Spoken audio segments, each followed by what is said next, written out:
Welcome to Samba Samba. Enjoy the video. In this video, I will explain how to reset your Toyota Land Cruiser timing belt light. First, make sure your vehicle's ignition is completely off. Then, find the trip meter reset button, usually near your odometer. This simple method works for most Land Cruisers with a digital display, helping you clear that persistent warning light after a belt service. It's a quick and easy fix you can do yourself. Now, with the ignition off, press and hold the trip meter reset button. While still holding it down, turn your ignition key to the on position, but do not start the engine.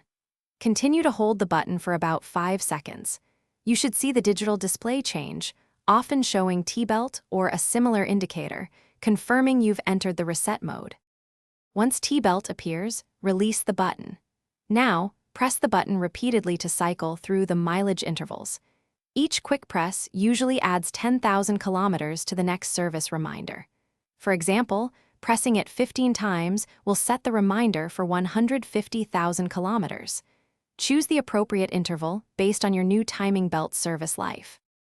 After selecting your desired mileage, press and hold the trip meter reset button again for at least 5 seconds to save the new setting.